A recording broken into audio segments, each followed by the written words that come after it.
It's funny. I was grabbing a shirt to wear for tonight, and I realized that essentially what's going to happen with these video episodes is um, those watching on YouTube are going to essentially get to see exactly how many shirts I own because they will. Yeah. This is what, episode 9, and I've yet to repeat a shirt, but we're starting to we're starting to scrape the bottom of the barrel a little bit here. Yeah, I'm gonna have to go shopping. Yeah, or you could just start repeating shirts and then they all know. It's like No. episode 12 is the first repeat shirt, and it's like, oh, we've crossed the barrier. We can't just buy new shirts, Matt. We can, and we will. Do you know how expensive shirts are? How many episodes of the show are there going to be? 99. Or well, that's more how possibly. many shirts you're going to have, Scott.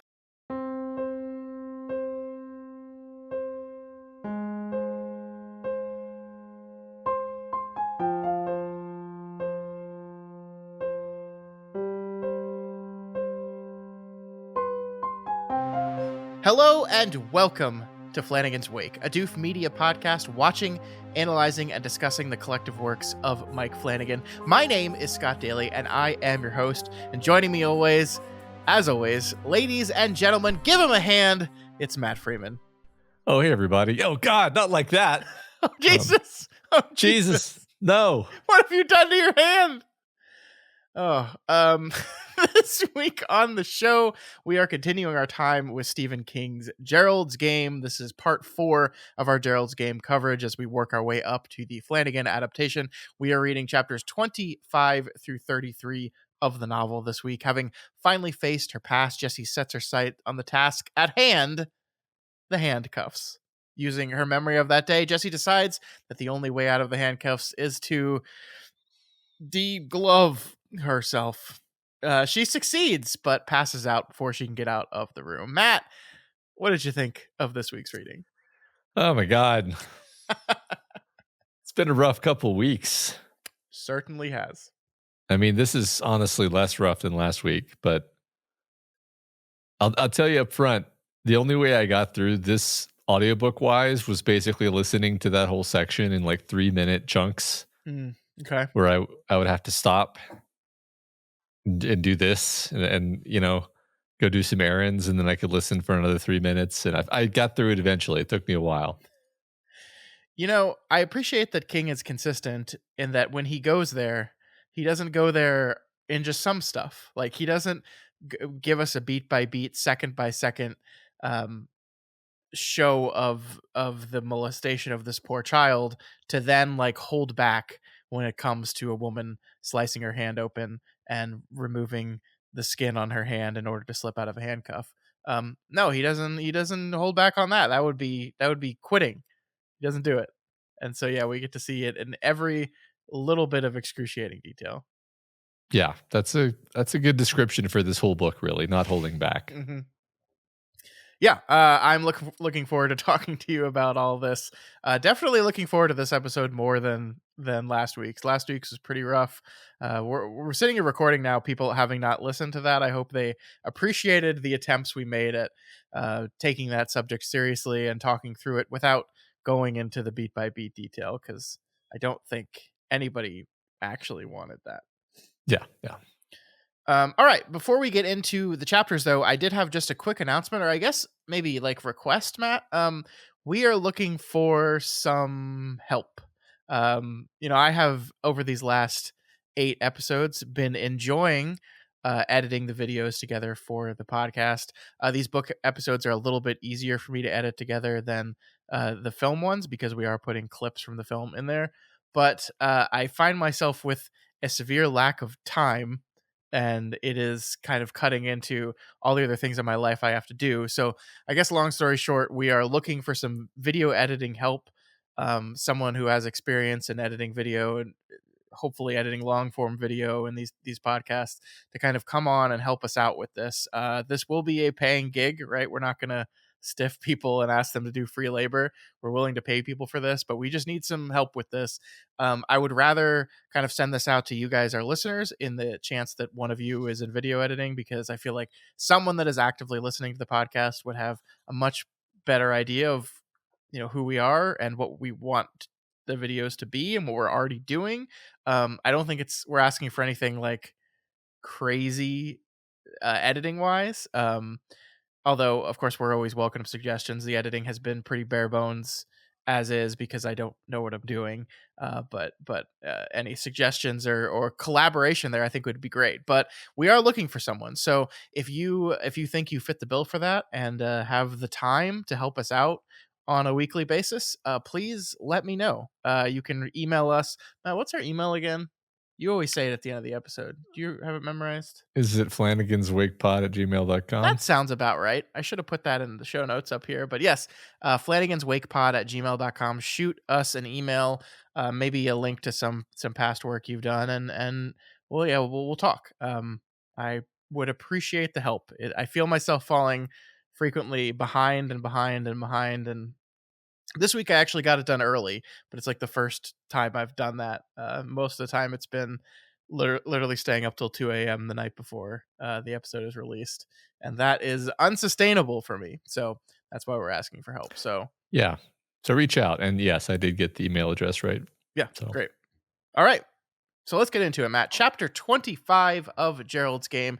We check back in with Jessie right after she finished screaming in fear of the reality of the Space Cowboy. Jessie calms herself down in this moment by going back to her counting mantra sort of. She says, 1 is for feet, she said, her dry voice crackling and wavering in the empty bedroom. 10 little toes, cute little piggies, all in a row. 2 is for legs, lovely and long. 3 is my sex, where everything's wrong. I pull this out here, Matt, because I do think it's interesting that the text explicitly states that Jessie is unaware that she has changed the lyrics this time. Mhm. First time she changed the lyrics, I think it was all about being self-deprecating. It was all about judging herself and her appearance and everything. This is not kind of the same kind of self-deprecating I'm ugly and gross mantra, but it is definitely like reflecting on, she's got, unsurprisingly, a warped opinion and feeling on sex and on the sexual organs. Yeah. Sure. I think also it's just an indication of her exhaustion. Like Sure. one Yeah. thing we haven't talked about in a while is how the book focuses on a lot of the mundane perceptual minutia of the human body and how she is slowly incrementally degrading over time due to exhaustion. And the idea that she just involuntarily says the wrong thing as she is, through her cracked and wavering voice Yeah. is this sign. She's not even aware of it. We're aware of it. She's not aware of it. It's like, yeah, she's totally sleep deprived. She's kind of losing it. She's kind of cracking. I think that's what that's meant to convey. Yeah, I think we have not pulled out every time in which the book says that Jessie gets a serious cramp in her stomach or her arms, or that numbness. Like, we haven't called attention to every single one of those times, but I think the book is absolutely filled with these moments of Jessie's body like rebelling against her. She's been hooked up in these handcuffs, arms splayed for almost 24 hours at this point, maybe Yeah. even more at this point than 24 hours. Yeah, I admit that I don't keep track of time, or rather, the book doesn't keep track of time. The book keeps track in a rough sense, but like when she sleeps and when she wakes and when she dozes off, there doesn't seem to be a clock in her line of sight. So, There is. It's just blinking 12 over and over oh, and over again. right, which is the perfect touch, right? Yeah. I love that.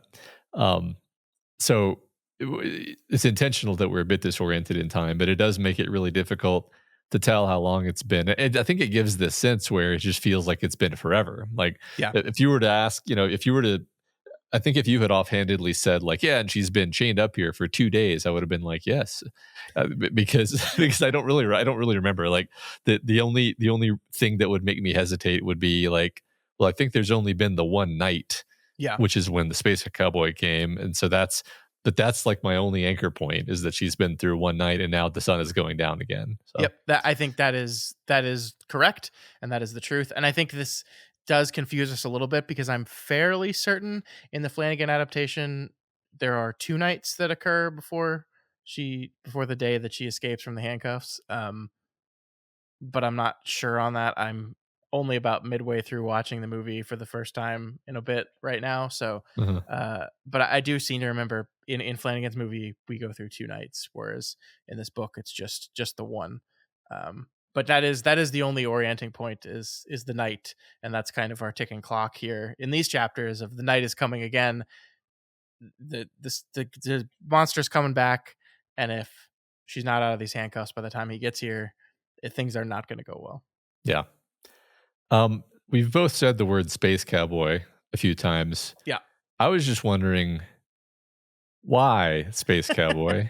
Because like, is this? I mean, I get some people call me a space cowboy, the song lyric, but like, Yeah. what does Like that have to? Why is Jessie making this association? I don't recall. I mean, there was a section where it just like when she's thinking about this guy, it just kind of popped into her head. The lyrics of the Steve Miller Band song.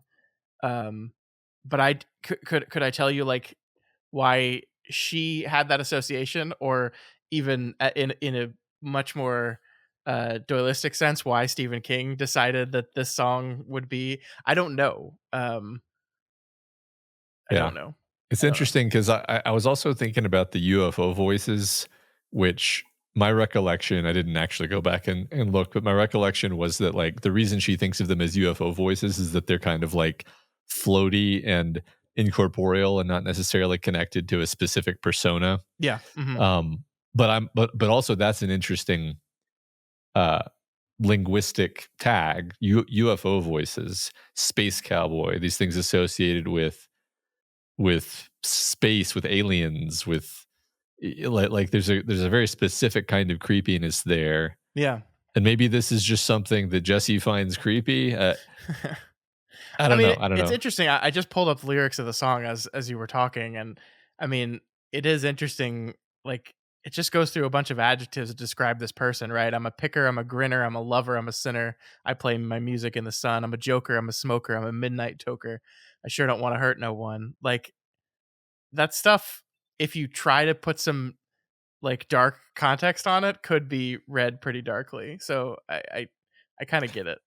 It's true. It's funny. It's a very cheerful, upbeat song, though. Yeah, yeah, Um, which I don't know. Maybe I'm just free associating now, but it reminds me of how the song that was playing when she was molested was also a cheerful, upbeat song that she yeah. now has this horrible association with. Mm-hmm. So there's this interesting, again, perhaps finding patterns in clouds here, but it's like cheerful, peppy songs where somehow she's managed to see some dark underbelly to the song, and Yeah. and that's kind of injecting itself into the story. No, I like it. I Uh, like it. So here, Jesse hears another voice. It kind of sounds like the good wife at first, but it's softer and younger. It turns out Matt to be the voice of Pumpkin, Jesse as a child, and she's trying to get Jesse's attention. We haven't talked much about this image so far, Matt, but I think we need to do so here because it comes into play here. Jesse has throughout the course of the story multiple times seen a woman trapped in the stocks, usually with a group of women surrounding them, kind of judging them. And here we see that the person in the stocks here is Pumpkin, with the words "sexual enticement" written above the stocks in candy pink peppermint lip gloss.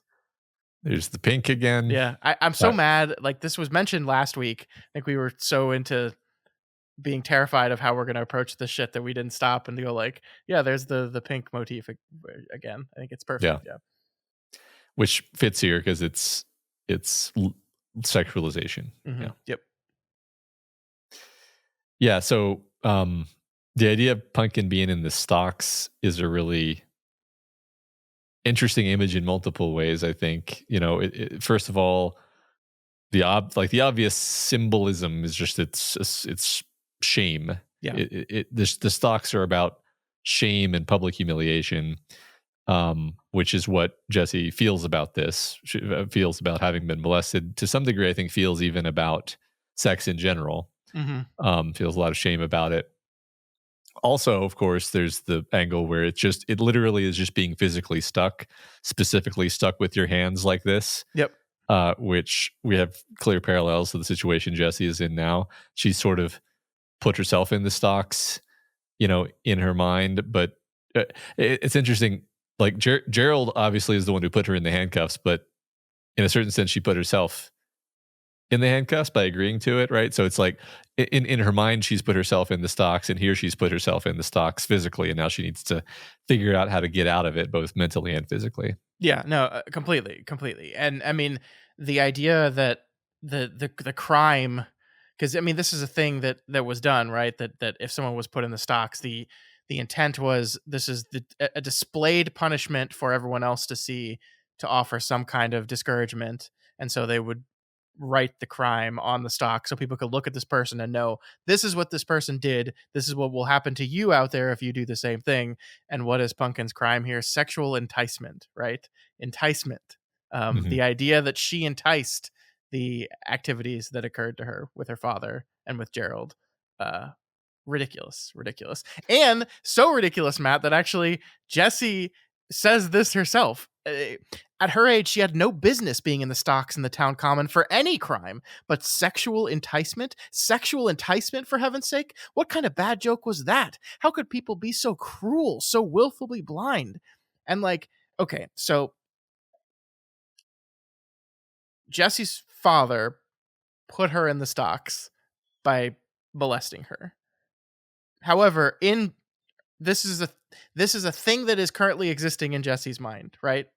So the person, as you stated, who decided that she needed to be put in the stocks in the town common for sexual enticement, Jesse, was you. Right. You did that. Right. Um, and I love this moment because it is this moment of like, you see she has come so far where she realizes the absurdity of that. She realizes that that's ridiculous, that no girl at that age deserves to be treated like that, and especially not for that crime. That it's absurd to her. And it's like, I don't think she quite like makes the connection that I just made, where it's just like, oh wait, this is my memory, this is my construction, these are my voices, these are all me, so I am doing all these things, and I need to let Pumpkin out of the stocks. Which, by the way, when Pumpkin eventually gets out of the stocks, that is not the character of Pumpkin getting out of the stocks. That is Jessie letting herself out of the sexual enticement stocks. But I just really love that image.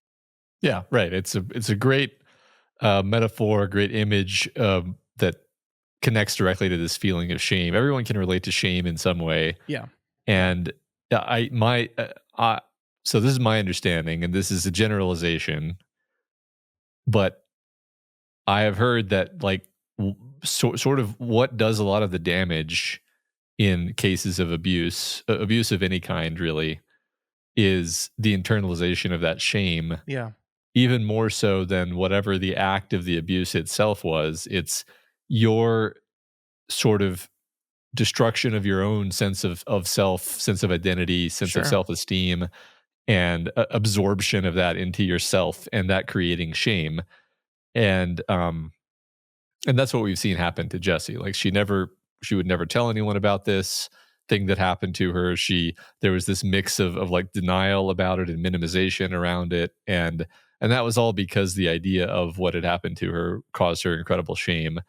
And here she's finally getting to the point where she is acknowledging that shame and then choosing to not, to the extent that you can choose to not feel that way. She's choosing to decide. She's deciding, hey, that's not. I shouldn't think of it this way anymore. Yeah. I should place blame where blame can be allocated, and it's not with me. It's not with the child. Yeah. It's nonsense, like you said. I think it's worth also pointing out that this version of Pumpkin is not Jessie at age 10, the age she was at when the eclipse happened, right? We are textually told that this is Jessie at 12 or 13, a few years after the molestation happened. By the way, the text calls it a molestation, which I believe, don't quote me on this, but I believe is the first time Jessie has like acknowledged in the text that she was molested. Like, I think that's the first time we actually use that word, or at least in Jessie's frame of reference, actually use that word. I think that is another important step of that she's being much more open and honest about what it was that happened. But Yeah. I just point this out because, like, why is, I guess the question maybe is like, why is the version of Pumpkin here the one 2-3 years removed from the eclipse, not the one that was at the eclipse? What do you think? Well, I mean, I didn't really think about this, but since you put it to me, I imagine that maybe it took time for the shame to settle into her. You know, I'm anchoring on this because it's what we were talking about already. But it's like this idea that this event happened to her, and her first real reaction was just like shock and confusion and hurt. And it actually, I think, took time for her to feel ashamed of it and for it to really become this festering horrible secret. Mm, mhm. um like we talked about before, like when she agreed to her father that she would keep it secret, a child doesn't understand that they've just agreed to, poison their own well, which is in her own metaphor, because that is a secret now that is going to just fester inside you for the entire rest of your life, which is what Mhm. we've seen happen to her. So Yeah. I don't know. That doesn't really feel, what I just said doesn't feel like a super satisfying answer, but I don't really have a good answer for why it would be a different age. No, I mean, I think you answered what I thought the reasoning was. So, Okay. yeah, I don't have to come in after and say, no, here's what I think it is. I think Yeah. I just agree with you. So, yeah, I Cool. mean, I think that is absolutely why. But yeah, I Okay. think, yeah, yeah, I By the way, I'm pretty sure you're right that that was the first time we've had Jesse's internal thought process refer to it as molestation. Um, I remember it clearly because it almost felt cathartic listening to hear her matter of fact, without any minimization or contextualization, just referring to it as when my father molested me. You're just like, yeah, oh, like I felt like she's there, yeah, right? She's yeah, we have passed a threshold that she can just think about it objectively like that. yeah, yeah. So Pumpkin's purpose at this point is to remind Jesse some facts about the handcuffs. We learn that there are two pairs of handcuffs like this. There are M17s and F23s. And I think these are the number designation on these handcuffs are just the number of notches the handcuffs have. So the more notches, the more tight they will be able to get. Essentially, the M and F are male and female. These are handcuffs meant for men and women. Gerald wanted the female handcuffs for his wife, but they were a little too difficult to get. So he went for the male ones, which of course means, Matt, that these cuffs are on like the last little notch and are still maybe just like slightly more loose than they should be, which is our first little speck of hope Hmm. in Jesse getting out of these handcuffs. I also want to say, like, what he says to her when he gets the male ones is like, well, you're big boned, so it'll be fine. It's like, fuck you, Gerald. And she's not described as being big boned. I No, don't think. no. Um, yeah, and now we get to begin talking about the physics of handcuffs. So Okay. that's good. I was wondering, setting, like what happens, what fails first if you just like rip handcuffs off, like Sure. what, like physically, why, like what stops it? And I think the book tells us like, well, it's bone. And I'm like, well, what if you Yeah. just pulled like really, really hard? Like what would break or fail first? You know? I mean, I just wonder if it's literally just the amount of strength you have to pull till you get to that failure point, I guess. Because yeah, I mean, like, I guess if you assume a hand is being pulled at like an infinite amount of force, presumably the bone would break before the steel would break, right? Right. Yeah, just to be fully disgusting about it, I was imagining like if I was handcuffed to something, you can just get your feet up if you could get your feet up on it and push with your your legs, basically do like a deadlift motion, then you could probably I think the hard part would be getting yourself to do it, which Yeah. is Yeah. which is why like I don't feel like this is just a tangent. Is I like when you actually kind of game this out, you're like the amount of like willpower it would take to willingly just like permanently damage yourself that way. I don't think it's a matter of like raw strength. I think it's a matter of overcoming some inner limiter that Sure. keeps you from doing that. Sure. I do think she doesn't quite have the angle to be able to do what you're talking about, though. I mean, That's we do fair. see her pull down hard, and she says it's as hard as she can. But Mhm. I do think there is probably another few things of force that she could pull that might end up. I don't know. It's an interesting thought. Yeah. Well, I think it's a great point that her leverage is terrible. Like Yeah. even if she could do like a somersault basically and get her legs against the headboard, she's pulling. It's very lateral instead. It would be different if her hands were out in front of her. Yeah. Yeah. Um. So yeah, that would be really tough actually. Mhm. I am really kind of fascinated about Matt by how the book kind of stops in this moment to discuss Gerald's kind of childish, giddy excitement about the handcuffs. And to be clear here, like Gerald still sucks. Like all the men in the world of this book suck, and that's by design. I think King has done that intentionally. And I think there's an easy thing that can happen here when you're comparing the shitty Gerald to the child molesting Tom, that like the former you start to give a free pass to a little bit, because he looks like a saint by comparison. I think we even did a little about that at the end of last week's episode, but like the dude still sucks. But like Jesse's thinking back to this moment is, yeah, this kind of goofy, like, kind of, for lack of a better term, doof, um who is just kind of like a kid getting a Christmas present, just so excited about these handcuffs and excited, like the book really describes him as kind of like bouncing off the walls and like running around the room in just a very childish manner. And I find this really fascinating because like for her in this moment, or in the moment in the past, like she's kind of just happy because, oh, he's like excited about sex again, and that makes me feel loved. That makes me feel like that my husband still wants me, and I like that, and that excites me a little bit here. So I just do. I'm pretty fascinated by how Gerald is depicted in this book, actually, Matt.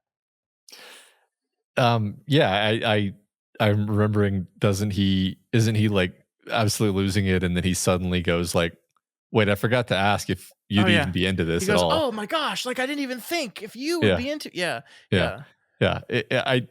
I don't know. I agree with you totally that Jesse's like perceptions of Gerald are one of the more interesting elements of the story. Where, um, like at best, she kind of perceives him as like a harmless, hapless idiot, yeah, and kind of childish and not really paying attention to her or seeing her as a person, which is kind of what we're seeing here yeah. in this particular scene.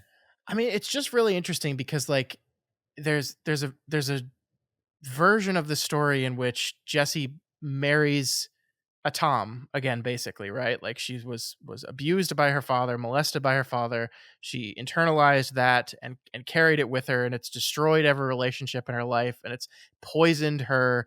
And the man she marries eventually is just a version of a man she's most comfortable with, which is just her daddy all over again. And so he's kind of an abusive creep, right? And I'm not, look, I want to be clear here. Like the text is pretty explicit at the very beginning of the story that Gerald was at least considering seriously raping his wife. Like I don't want to minimize that, but it does strike me as surprising, I guess, that outside of that moment and some like subtextual thing where he kind of forces her to quit her job without realizing how important the job is to her and things like that. Yeah, like the most common refrain we see with Gerald is her kind of thinking he's like an idiot, like a Hmm. dork.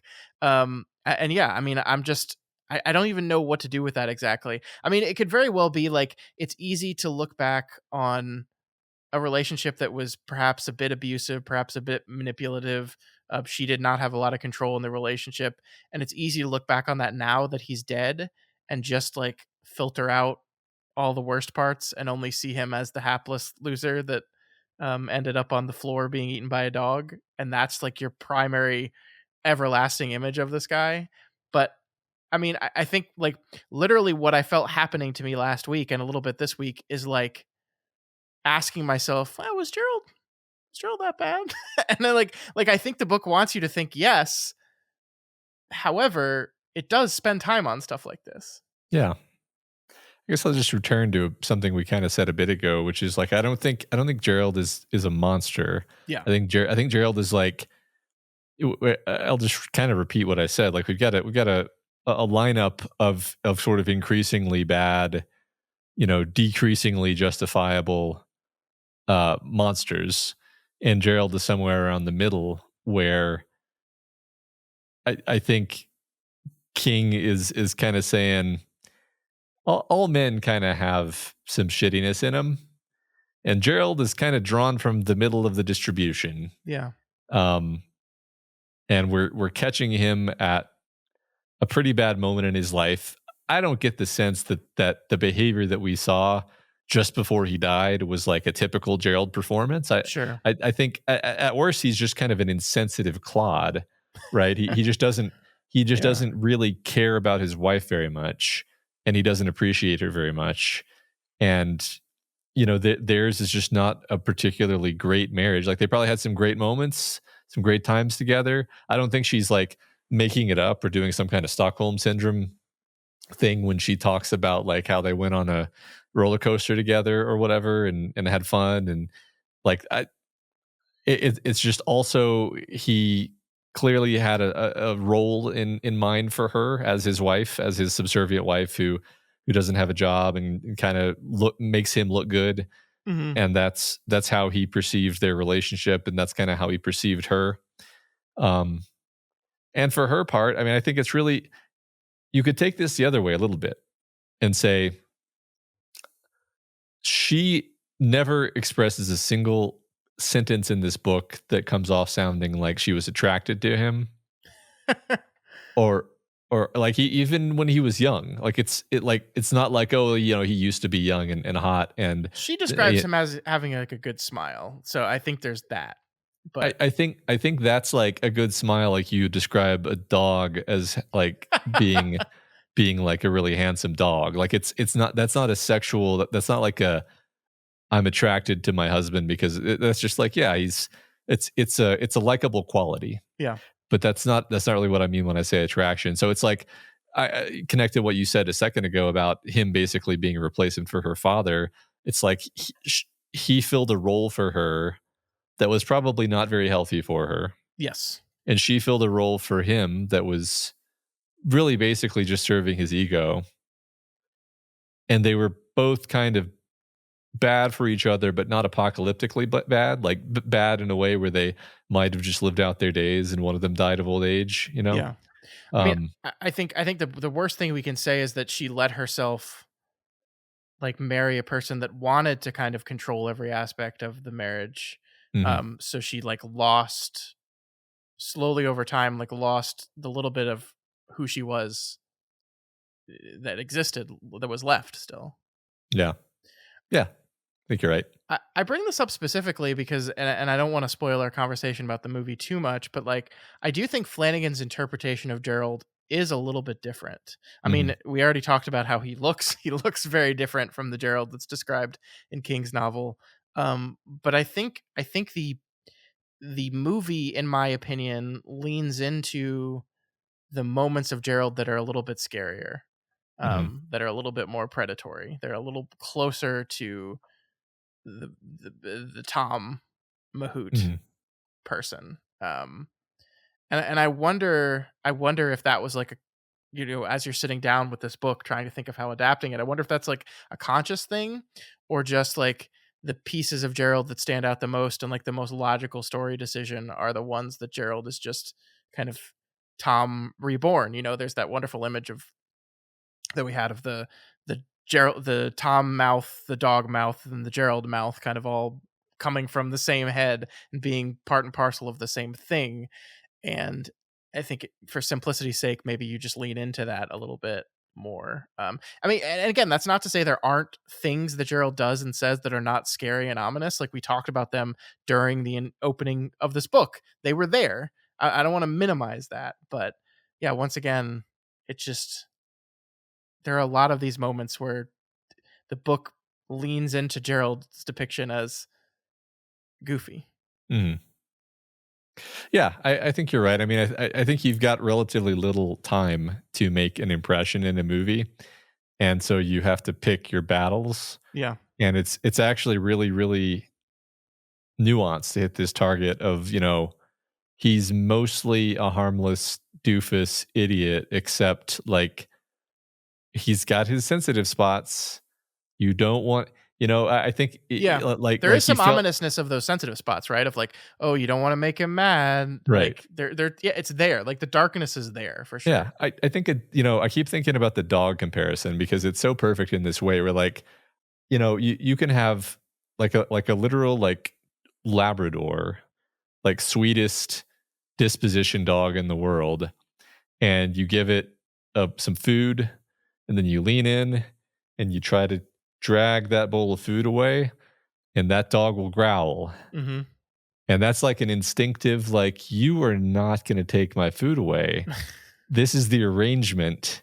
I can't believe Hmm. it's and I've seen this, right? Like, it's and to me that's like, yeah, you take even a sweet, hapless, dumb, basically well-meaning man like Gerald, and you uh drag his food bowl away, which in this case is sexually humiliating him, making him feel sexually inadequate. He's gonna get a little sharp. Yeah. Maybe a lot sharp. I mean, maybe Yeah, that dog would bite if you keep pulling that food away, and maybe Gerald, and if not for the heart attack, would have bit for sure. yeah. I think that's fair. Yeah. All right. So Jessie once again tries to simply just pull down and slip out of the cuffs, as you have suggested, Matt. But she's just a little bit short. You can kind of like imagine just this bone on your thumb right here, Mhm. just a little bit there. Pumpkin tells her she really needs to get out of the cuffs before nightfall because the Space Cowboy is definitely coming back tonight after the sun goes down. Which I mean, the sun going down in our Eclipse story is just like this perfect thing, right? Like we already talked about the I guess irony of the Moonlight Man, the man made of moonlight versus the eclipse and what that means. Like I love the imagery we're working with here. Totally. Yeah, the sun and moon, and yeah, it's beautiful. Hmm. Just for the sake of argument, how do you think it would have impacted the book overall if we just didn't have this element of the Moonlight Man? You know? Yeah.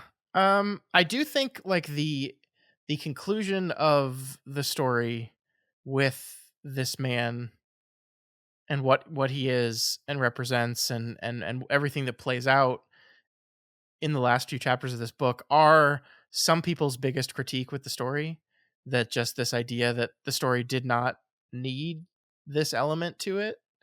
um I'm torn. I mean, I think we'll talk about that a lot when we get to it, but I mean, I do. I mean, at the simplest, most basic level, it's giving us a ticking clock that lasts that ticks down faster than dying of thirst would tick down, right? Like Yeah, we are pushing her, we are pressuring her, and it is also this perfect kind of symbol. It is another man. It is another man in Jesse's life that's threatening her, that's going to promise to do harm once the sun goes away. And so it does just kind of naturally fill this physical manifestation of the thing that happened to her earlier that day and the thing that happened to her 30 some years ago. So I mean, is it necessary? Would the tension of the book function without it? I mean, probably. Um, but I do think it ultimately matters a great deal to the final conceit of the novel. Yeah. good or bad. Yeah, I usually don't think in terms of was it necessary because it's like, well, nothing in a book is ever really necessary. Sure. But I get what you're saying, of course. Yeah, I mean, I think the ticking clock element is important. I think the horror of the supernatural and this kind of elevation of the situation is enhanced by there being, you know, Hmm. a Yep. man in the corner. I don't know if we said it exactly this way, but the text when she first notices him, it doesn't say there was a person in the corner. It doesn't say there was someone in the corner. It says there was a man in the A corner, man. right? Yep. Yeah.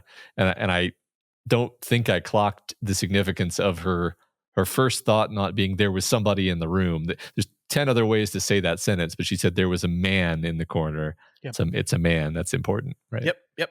100%. All right. Chapter 26. The chapter begins with Jessie, exhausted and in despair, beginning to doze off again until, right before she falls asleep, she remembers the jar of face cream on the shelf just above the bed.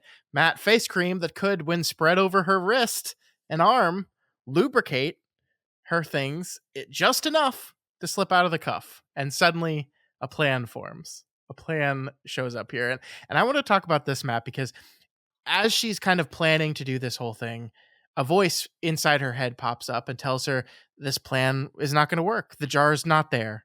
And even if the jar is there, you can't reach it. And even if you could reach it, you're not going to be able to open it and you're going to drop it and it's not going to work. Um, these voices pop up and they're just ineffectual. They don't work on her anymore. She doesn't even argue with him. She just goes. She just goes. Yep.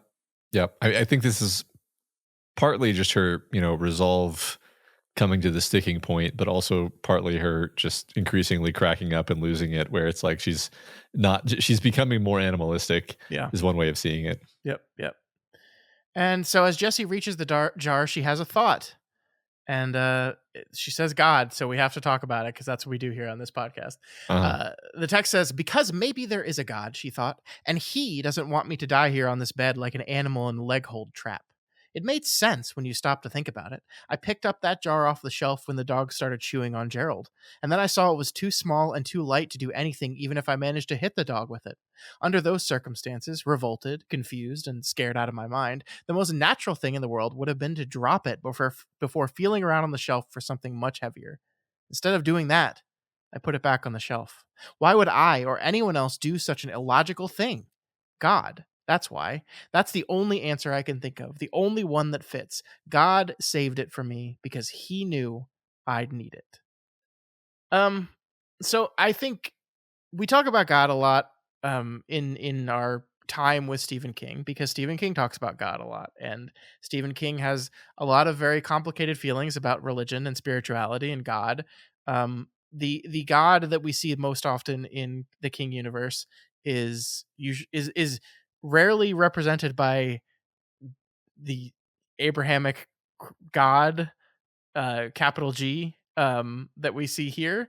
Mhm. Normally it's put in this concept, this broader concept of the white, which is this all-powerful force that usually helps our characters in their greatest time of need, but only if they're willing to help themselves. But this is God, Matt. And it's God with my favorite part is when you're talking about God, uh, it's you usually describe him as in a masculine manner, and you capitalize the G in God, and so when you're talking about him, he, you capitalize the H in he, which makes the word he stand out a lot in this. So here we have, in essence, another man. Here's Uh-huh. another man in our story, Matt. Another man letting her down Yes, yes, because it doesn't work. yeah. It doesn't. Um, Um, now you could stretch and say, God works in mysterious ways. You needed her to drop the thing so that she could move on to the next thing, which was actually the thing that was going to work. But mhm. I prefer to just think this is another man letting her down. Yeah.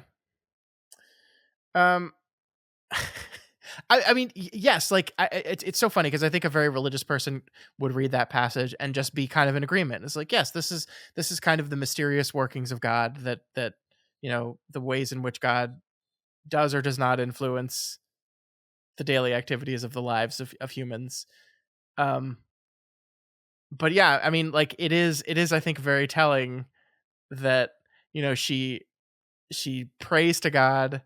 She decides that it must be divine intervention that's happening here. Then she prays to God, that she's gonna, fix herself. If she gets out of this, she's gonna call up Nora Callahan. Nora Callahan's gonna help her clean her head out, get all the bad stuff out of her head. Then she's gonna track down Ruth Neary and reestablish that relationship with her best friend who just wanted what's best for her. And she makes all these prayers, and then she gets the jar. She's opening up the jar, and as she is thanking God for his deliverance, that's when the dog pops back in the room to get another Gerald snack.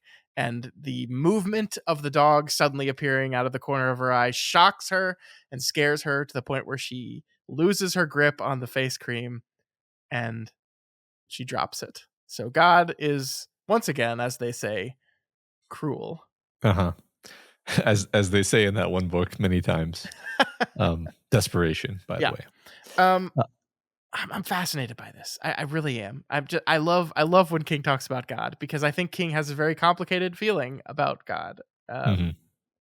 And whether or not he Yeah, believes in God, I think is still up for debate. right.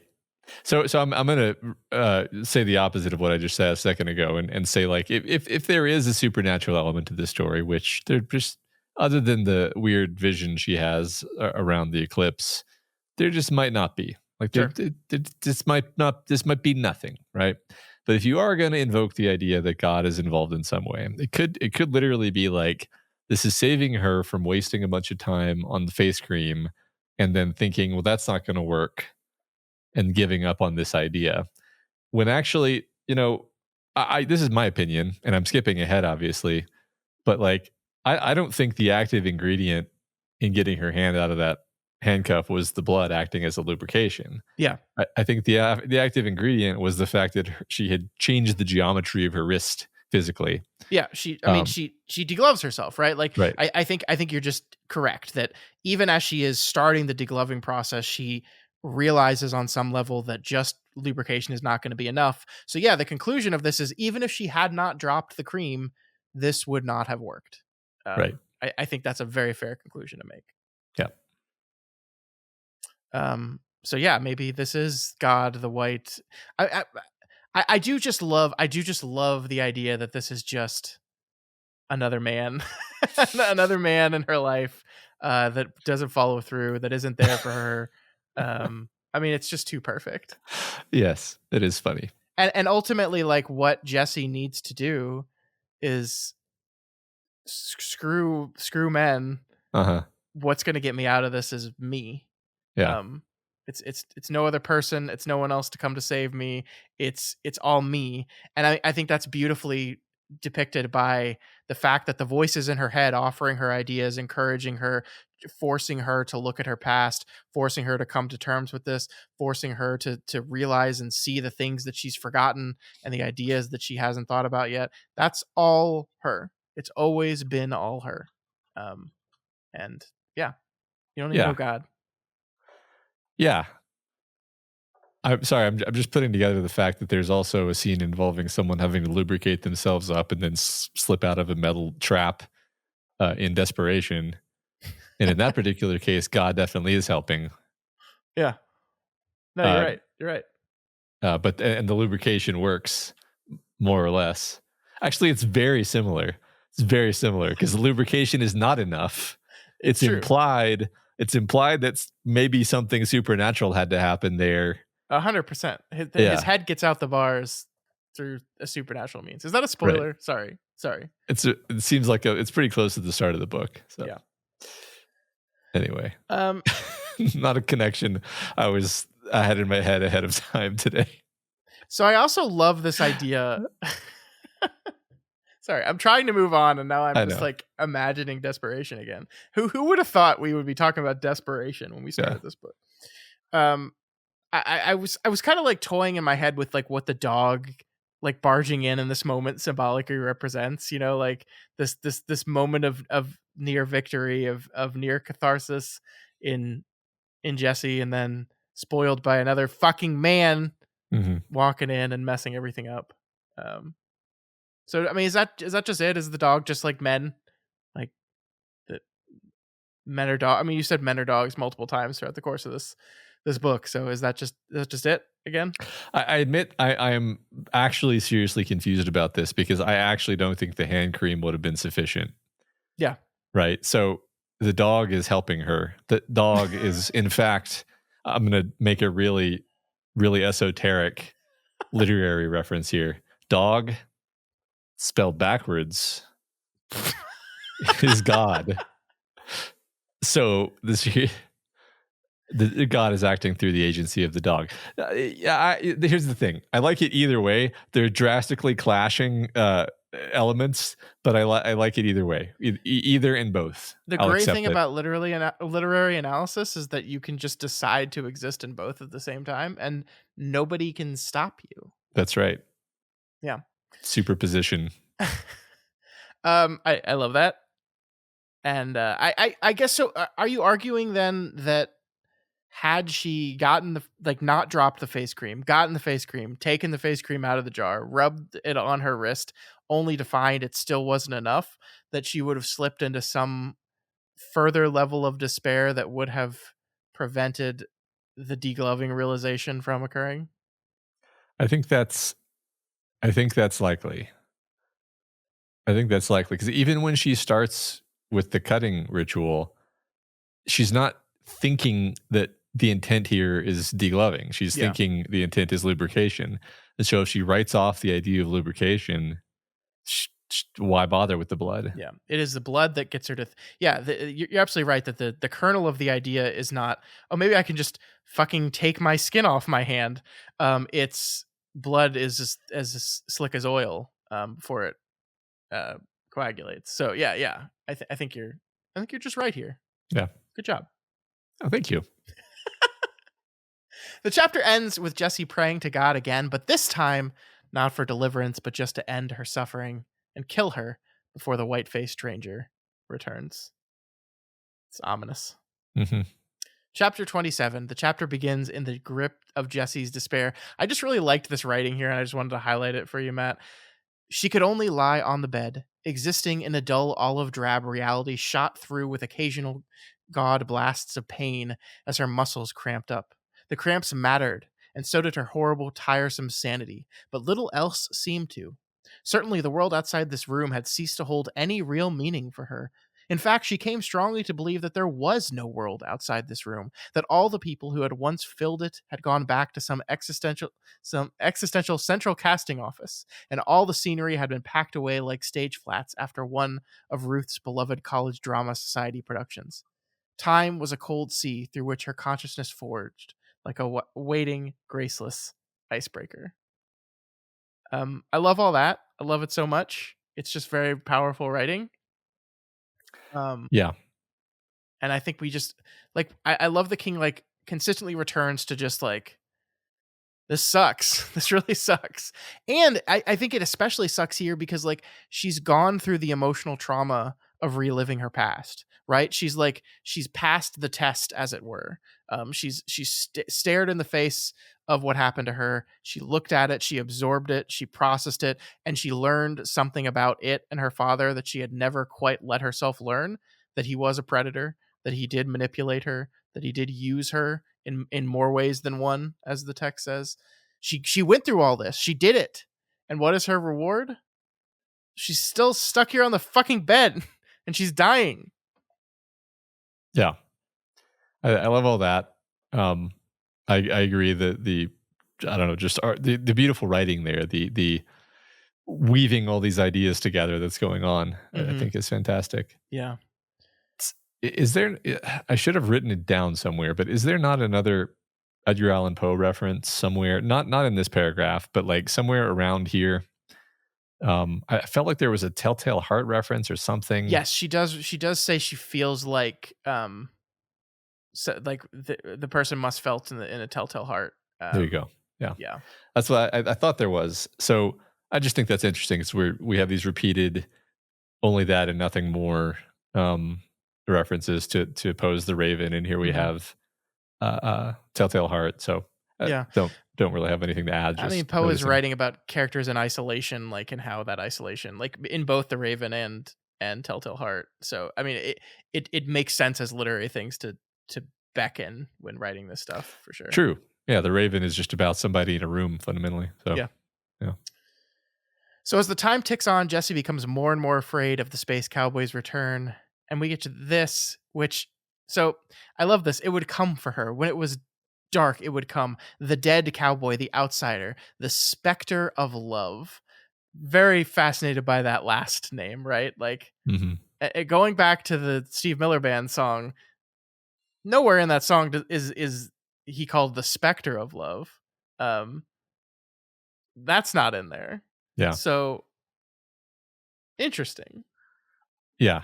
It's and it's also the dead cowboy, not the space cowboy. Yeah. Yeah, it's great. It's interesting. I mean, King always does this thing where he kind of has like memorable nicknames and weird turns of phrase scattered throughout his books. And I think that's partly what this is, but it's partly just like Jesse's starting to become incoherent and kind of losing her mind a little bit. Yeah. Like I genuinely do think it's interesting that she just a paragraph ago referred to her own tiresome sanity.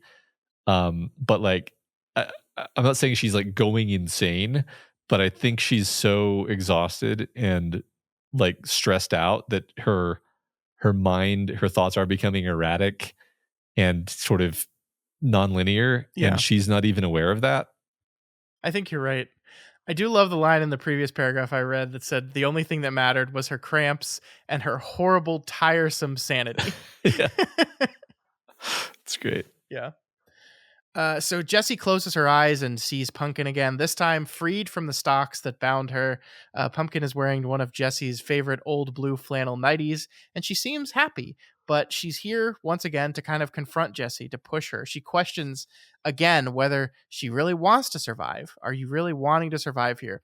And then we see this, and this is a thing I tried really hard to understand what this was, and I just could not find a definitive answer on this. So I'm going to turn it over to you, perhaps, Matt, or maybe just our listeners, on what this is supposed to be.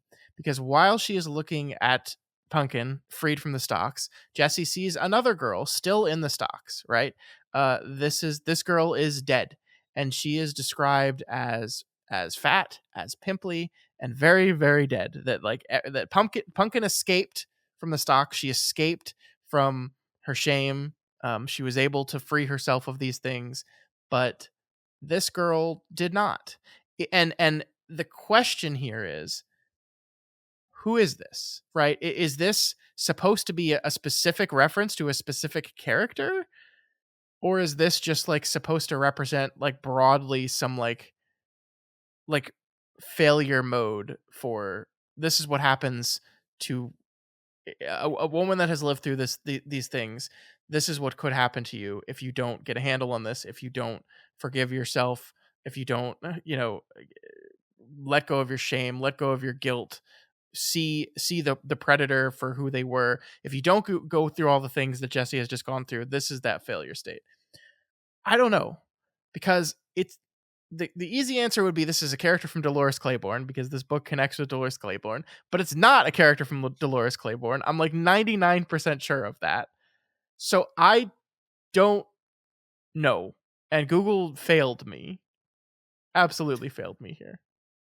I certainly don't know. I'll just repeat the idea that you told me when we were talking about this earlier, is that it kind of fits the description of Carrie White, It does a little, yeah.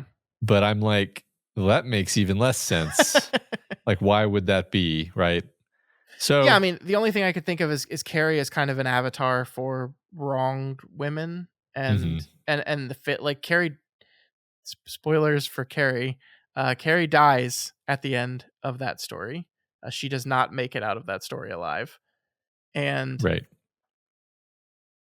I I don't know, man. It really would be an interesting thing. Like we talked about when we talked about this book in the very first episode, that like King in the early '90s set out to do this very specific thing, talking about the cruelty and abuse that is done to women, specifically by men in that's what he wanted to write about in the early 90s. And we talked about how that wasn't necessarily a new thing for him. The first book he ever wrote was a story about a girl and the cruelty and abuse that she uh, had by men and women. I think that was more specific to the cruelty of women. That's like that is a book about women on women cruelty. Ultimately, like Yes. there are bad men that do bad things in that book, but it is about how girls can be incredibly cruel to each other. Um, so Yeah. I just don't know. I just don't know. I just don't know. I don't know either. So yeah, I thought we'd mention it just to mention it, but I don't know what to do with it ultimately. Yeah. Pumpkin tells Jessie there's still one way to get out of the handcuffs that she hasn't tried yet, and to remember what it is she needs to go back to the day of the eclipse. And that's when I said, fuck. I don't want to do that. Again, huh? Yeah. Yeah. Jesse feels the same way though. Yeah, no, that's why I think it's perfect, because I legitimately, like we talked last week about how I didn't remember if in the story there was a physical plot reason for the memories helping her escape from the cuffs more than just a emotional thematic reason.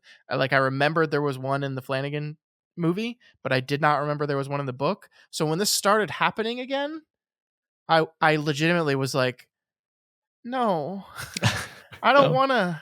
Yeah. I don't I want to thought go. I don't want to be here again. And yeah. you're right that is exactly what Jesse feels in that moment. Like King, that's another advantage of King really diving into it beat by beat in the first place, is that when we have to return to this, we feel Jesse's kind of exhausted. I can't believe you want me to relive this again. I already did this. I already made it through this, and you want me to do it again? But this is it, right? This is our definitive plot reason for why we had to do this. Yes, and I was wondering if this would happen, and here we have it. I admit it's not quite what I was expecting, although I think definitely works. I just wasn't expecting it to be so literal, like you know Yeah, the actual physical means of escape being in the memory. yeah, I think you're expecting more of a spiritual self acceptance moment, and that leading to her realizing like, oh, I do want to live. And we did kind of get that moment. yeah. We did. We kind of have been slowly getting that moment throughout the whole book. I think the connection of all of this though is to say, like, I think what happens is the only reason her mind is able to quote unquote decide to survive is that she has achieved this self acceptance and this relinquishment of shame, and that's what allows her to experience this memory and kind of just experience it as a memory and not as some horrible traumatic nightmare, Yeah. and then just as a memory just be like, oh yeah, the mittens and the glass, that was it's a detail that she wasn't capable of even seeing before because it was this horribly doom laden fraught memory. And so it's we connected the idea of spiritual transcendence and emotional self acceptance and so on with the plot. I think that's actually quite elegant. Yes, I agree. I think we'll see that Flanagan handles this a little differently. Mhm. Um, Again, I won't go into details there, but I think Flanagan looks at this and says, "I don't think we can quite do it this way. So we're gonna have to come up with another solution for it," and he does. I do think it's King kind of like successfully having his cake and eating it too, because you were absolutely right. Like all of the emotional, all of the thematic, all of the metaphorical necessities for reliving this trauma are present and key to the way the story unfolds. Like, yes, even if Jessie remembered that blood is a lubricant, she would not have had the mental strength to do this to her without having gone through the moment of her greatest trauma and at least allowed herself, like she's not like over it, right? Like that's not a thing that happens, right? But Right. she's at least allowed herself to acknowledge its existence and process it on a level that she's maybe have has slightly lessened the grip of shame over her entire existence. Um, and that is what ultimately allows her to escape. But then we also want to have, oh, but there has to be like a physical like plot element of the memory that actually gets us there. And like I wonder, you think about kind of going through the structure of this book and the note, and I know King doesn't like outline or take notes, but I wonder if this was if there was ever like a second draft version of this that was like we finished the first draft and a note he gets, or maybe even a note he gives himself, is, man, we still need some reason to connect this plot wise. Like, it can't just be about the metaphor. There has to be some sort of literal plot connection, that some piece of information that is gained from these memories that leads to direct action. I'm not 100% sure if I think that's true, right? I think that without that moment, the story could still function. I don't think it hurts the story, but I'm just not completely sold that it's necessary. Mhm. What do you think? I mean, I think I don't know how else to do it Sure. is where I get stuck, because I was thinking about this a bit, and it, I try to pick these things apart and be like, is there some other way to have solved this problem? And I just don't see an elegant. I don't see an elegant thing that's tied to the nature of her emotional arc that gets her to the point of like, oh, I just degloved myself. Like, this is not a bad solution as far as that goes, I think. Yeah, I think that's fair. I I want to hold off on concluding whether or not I think Flanagan's solution is a bit more elegant. Like, cause I mean, there is a moment like it's almost as if to be uncharitable for a brief moment, it's almost as if like King is attacking his critics as he's writing this section, because like what happens here is she starts reliving the events of the molestation, and then her voice says, "No, no, no, not you went too far. Rewind a little bit. It's actually before all this happened." And then her immediate answer is like, "Well, then why did I have to go through all the rest of the stuff?" And King's like, "Aha, I have I have predicted that question, and it is because memory is like a can of sardines." Which I mean, like, is fair, right? Uh, I think it is a fair conclusion that there's no way Jessie, as she exists at the beginning of the book, would be able to like single out the, oh yeah, I remember that day by Darkscore Lake when Daddy cut up some panes of glass to use as a viewfinder for the Eclipse, and he was worried about me slicing my fingers off because the glass was still sharp. Like, that would not have worked on its own. yeah. Obviously true. Okay, so like I think we're both circling around like the fact that there is some kind of inelegance to the way this plays out. And I think for me, it's simply this is not the way minds work. If you have the idea of cutting yourself intentionally, you're not going to have to like go find a memory where where that event, almost occurred. It's like you're just going to be like, oh, I could break the glass. That's an idea. Hmm. So that feels a little forced. The part that feels forced isn't finding it in the memory. The part that feels forced is that she didn't just think of it, right? And for that to work, you do have to kind of suspend your disbelief and just say she didn't actually want to live. She kind of still hated herself due to this massive burden of shame up until this point, and only now is she really able to think clearly and do what needs to be done to save her own life. Yeah. Yeah, I think that's fair. I mean, I will say though that like, while it's true that memory doesn't actually work like this, like it does pull from memories to give ideas, right? It's just kind of a thing that happens without our direct knowledge of it, I guess, or awareness of it. Like Sure, the way neurons fire to grab a recall and things. Like, sure, yeah, yeah.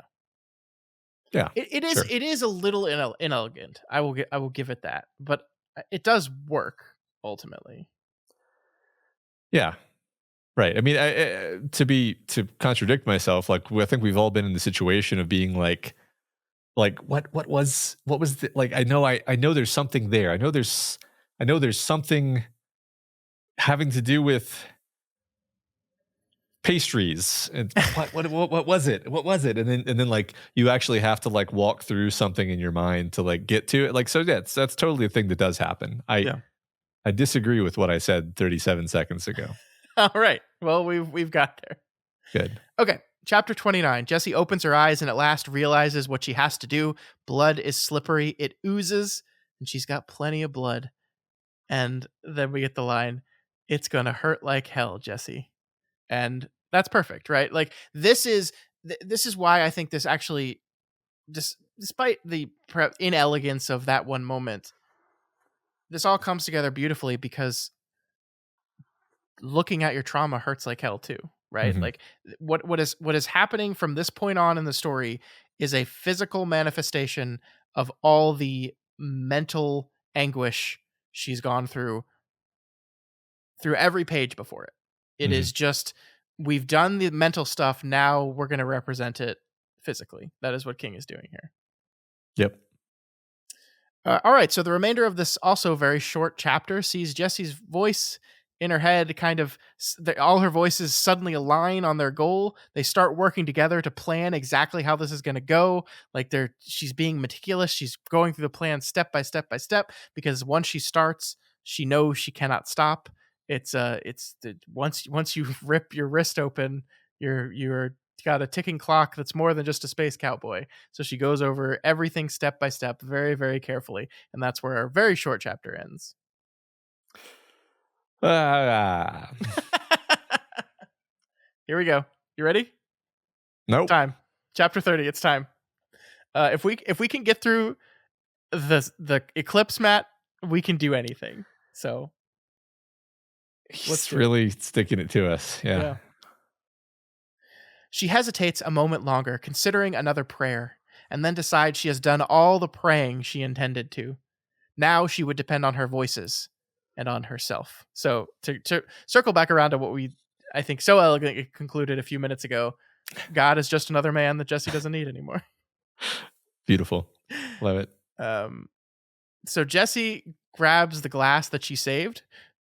Matt, was that God? Was that divine intervention? Remember when she talked about just letting the glass just fall on the ground? Maybe, But she, but she explicitly references that it was her mom. yeah, Remember? yeah, Which that is a instilled woman. this, yeah. Her mom instilled this sense of gotta be tidy. There's which is interesting because I feel like there's a bit later on when she's kind of hard on her mom. Actually, coming up right here. Yeah, yeah, it is. Because as she is preparing to begin cutting, she breaks the glass. It slices up her fingers, but not a big deal when you're about to slice everything up. Um, as she prepares to cut, a new voice pops into her head. This is the voice of her mother, and we get here. "What you're planning to do is absolutely crazy," a nervous voice told her. "No UFO here." This was a voice Jessie knew well. It was the voice of her mother. Not that I'm surprised, you understand. It's a typical Jessie Mahout overreaction. If I've seen it once, I've seen it 1,000 times. Think about it, Jessie. Why cut yourself up and maybe bleed to death? Someone will come and rescue you. Anything else is simply unthinkable. Dying in one's summer house, dying in handcuffs, utterly ridiculous. Take my word for it. So rise above your usual whiny nature, Jessie. Just this one time. Don't cut yourself on this glass. Don't you do it. Oh boy, there's a lot here. We got to talk about this. Hmm. Yeah. So especially coming up right here, where it was her mother's voice that told her to set the glass aside, Mm-hmm. but now her mother is telling her not to do it. And I mean, I think this might be oversimplifying things, but it kind of seems like this voice, at least, is the voice of denial, the voice in her mother's spirit that said, my husband is a good guy. Don't Yep. overreact. Don't pay too much attention to those feelings you have that maybe he might be looking at my daughter in kind of a weird way. Don't pay too much attention to the way he's trying to manipulate me so that he can spend time alone with her, etc. This smacks of denial. That Yeah. seems clear to me. The part of having trouble squaring it with is actually the juxtaposition where it was her mother's voice that told her to preserve the glass for later.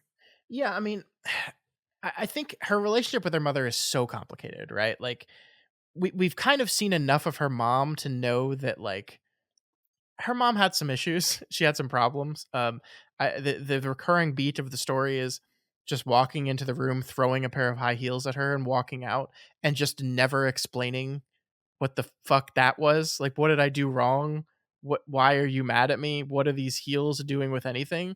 And we never get an explanation for that. And so, like, her relationship with her mother was pretty broken. And that is obviously largely because of what her father did, both during the eclipse and in the moments after, to turn Jessie against everyone in her family. But yeah, I think there is a kernel of Jessie that is her mother, right? Like, so yeah, so I think that's what the setting aside the glass represents, is that there is a part of Jessie that is um Holly. What is her name? Molly? I don't remember her name. I don't remember. There is a part of her that is her mother. And I think it is the part of her that is her mother that was able to successfully kind of push off and deny, as you say, deny. Like, this is, it's all connected. So we see, the traits of her mother that allow her this key to victory. But her mother's choice in that would have been to not do anything, would have been to not act, would have been to continue this denial. So I think it's just, I think the reason why they don't quite perfectly square together is that it's just really, really complicated. Yeah, I like that. I mean, particularly your reminder that these are pieces of Jessie. These are not actually. This is not actually her mother, right? Yeah. Yeah. This This is is Jessie's image of who her mother is. right. Yeah. Yeah. All right, Matt, chapter 31. This is gonna be real gross. This is gonna Yay! be real gross. She sinks her wrist into the sharp edge of the glass and her blood begins to flow. But as you said, she realizes almost immediately here that blood is not going to be enough. And King introduces us to the first time to the concept of degloving.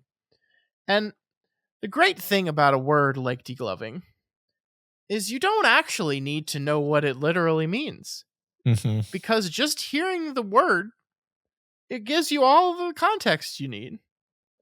And yet, we're still going to describe exactly what it looks like when you deglove your hand. It's funny that even though I knew exactly where this was going, like as she's like cutting and then she's cutting deeper and then she's cutting deeper, I'm like, that's enough. It's good. You're good. You can stop now. Um, Even though I know that's not true, right? Yeah.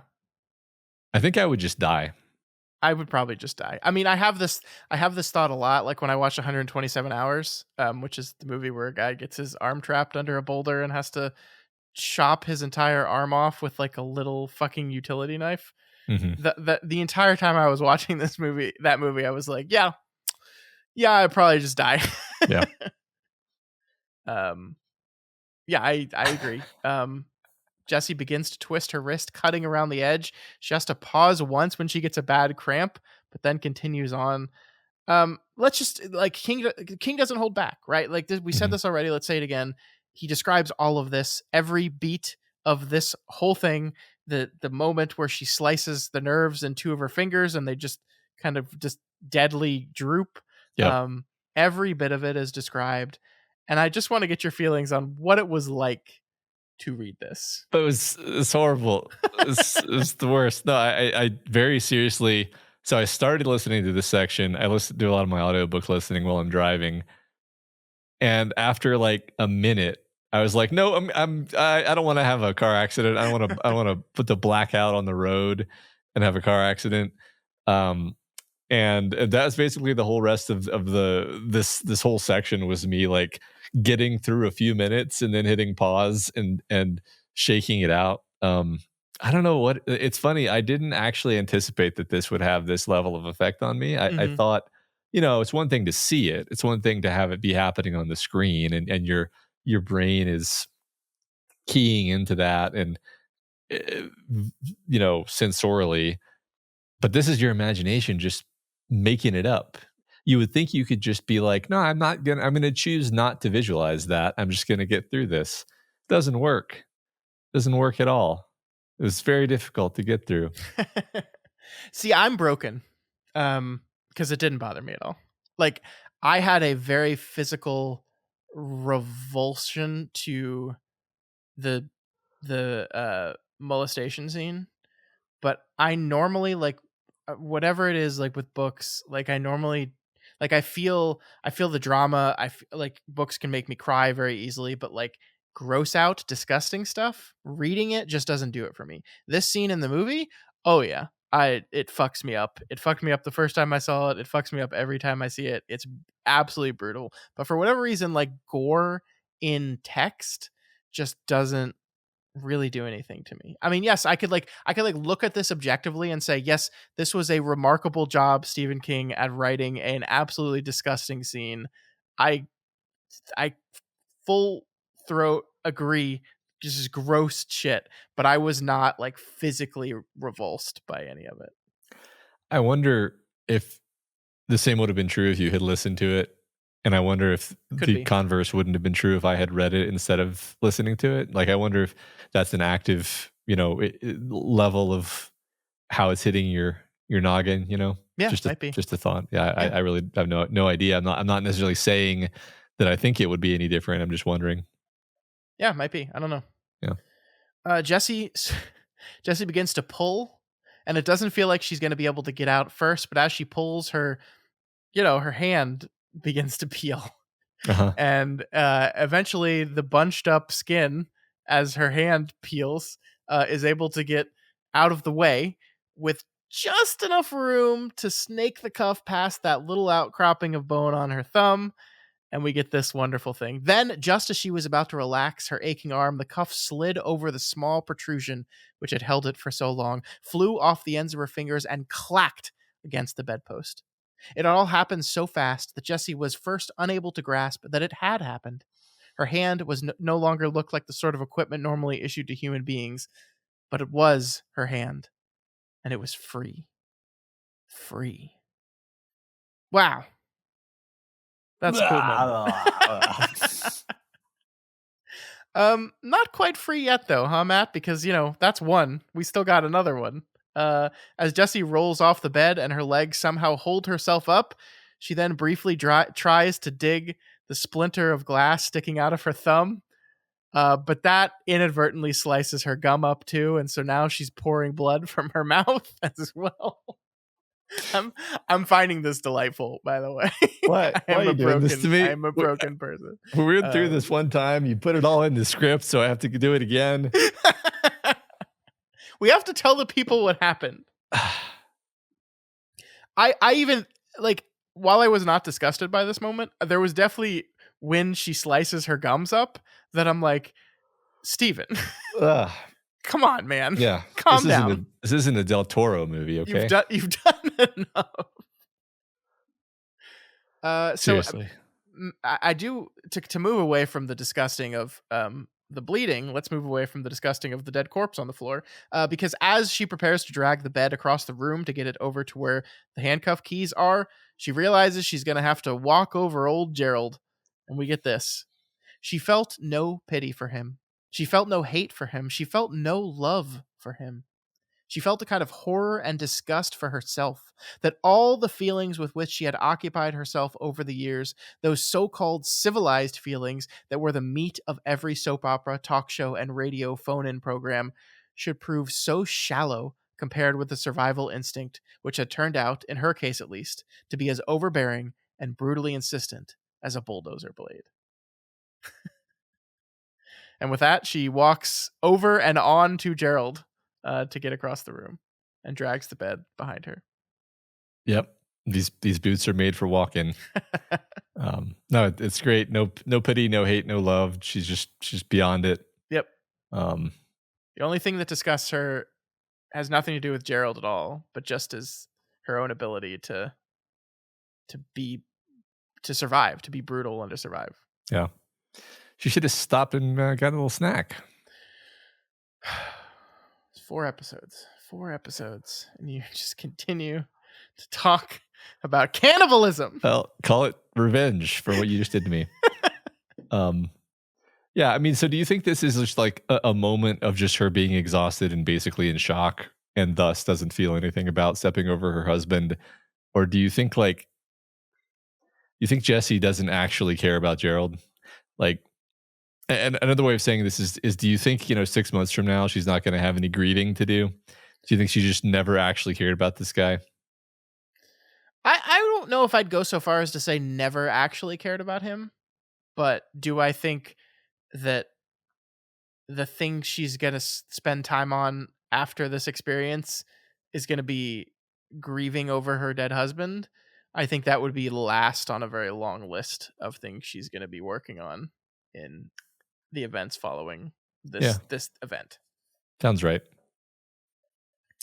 All right, chapter 32. As she drags the bed, Jessie gets briefly woozy and once again flashes back to Dolores Claiborne on the day of the eclipse as she lures her husband out to his death. Still don't know what to do with this yet. Don't know why we're doing it necessarily, but it's here, so I thought I would point it out to you. Yeah, I don't either. Sure. Finally, Jessie gets to the dresser and the two keys to her freedom waiting there. The pinky and ring finger of her hand are drooping and unresponsive, but her pointer and thumb still appear to be in working order. She wills her hands to stop shaking and grabs the first key, but as she prepares to put it in the lock, she's hit by Matt another wave of dark-headedness. I love that that's what King consistently uses to describe it. Not lightheadedness, right? Dark-headedness. I like that. Yeah, Yeah, me too. she drops the key.